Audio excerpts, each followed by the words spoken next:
Parsons. I'm the president of the Arlington Historical Society.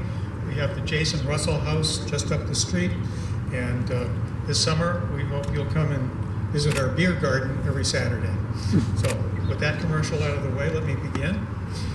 If you were here 223 years ago at 2 o'clock in the morning, you would have seen 750 British regulars coming up Mass Ave.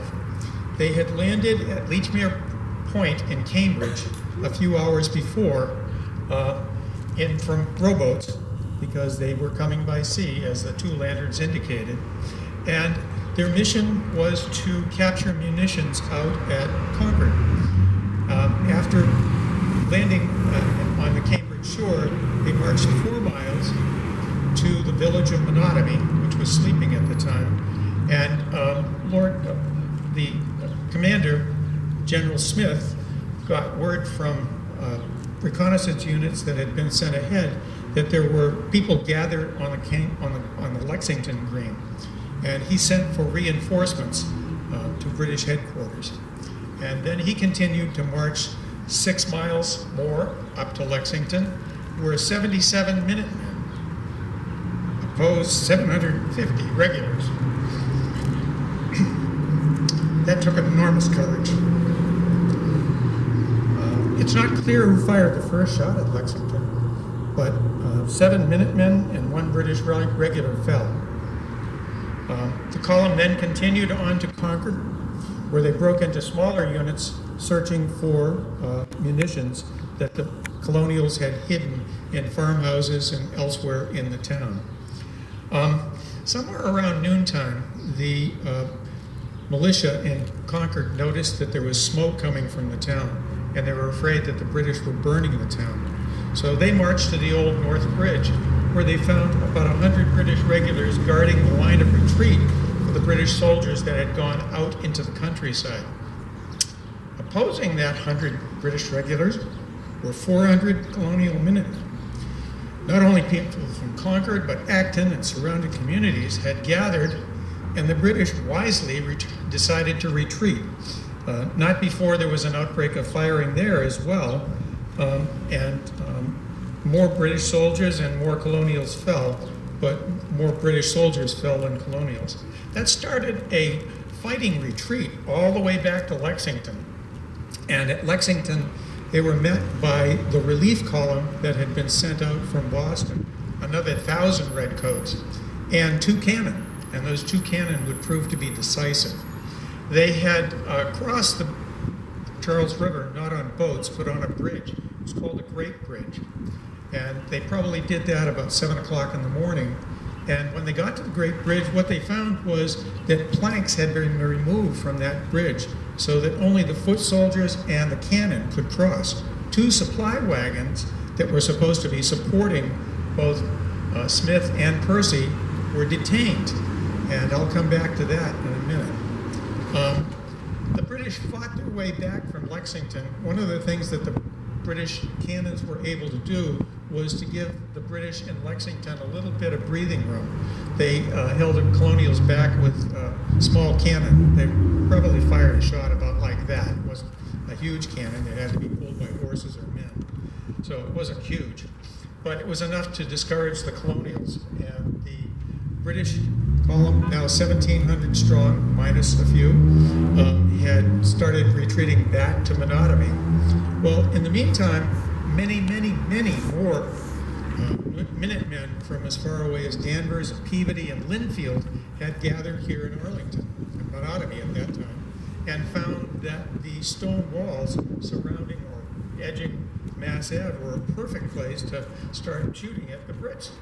And they had been doing so all the way back from Concord.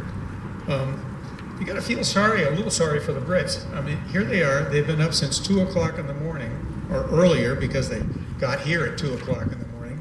They had now marched 4, 6, and another 6, so 14 miles out to Concord. Some of them had wandered around Concord looking for munitions unsuccessfully. And now they were fighting their way back to Boston and fighting for their lives. There were probably 20,000 Minutemen who had gathered by the end of the afternoon. 20,000 against 1,750, that's not good odds. So Jason Russell and some of his neighbors and some of the militiamen from other towns were taking up stations along Mass Ave to snipe at the Brits along the way back. And it sounded like a pretty good plan, but it was a plan made by amateurs. When professional armies send troops down a road, they send out flankers on either side, about 100 meters out. And the flankers are out there to pick off ambushers. You'd think the Russians would have learned that. I mean, this is 223 years later, and they're sending tanks down without flankers, which is absolutely insane. But the British were professional soldiers, and they knew what they were doing. And the Russians make more mistakes. British flankers got Jason and his friends and neighbors from the back. And they were bayoneted, clubbed, shot, and there were a number of Minutemen in the basement of the Jason Russell house that the British foolishly tried to pry out of there. Well, there are still British bullet holes in the house that attest to the fury of the fight there that day. We keep finding British bullet holes. We had a forensic archaeologist in, and he showed us bullet holes we didn't even know existed from that day, 223 years ago. The British eventually retired. They did not take all of their dead with them.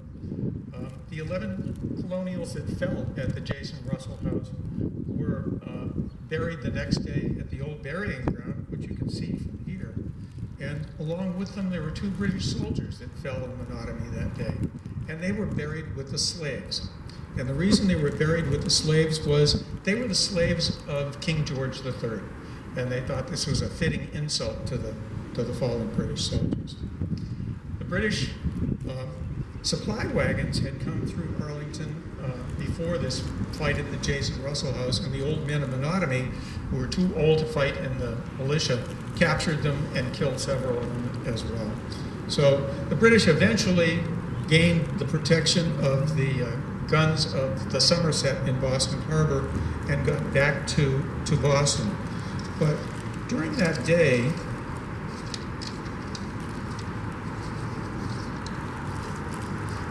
there were 73 British soldiers killed, 173 wounded, and 26 were missing.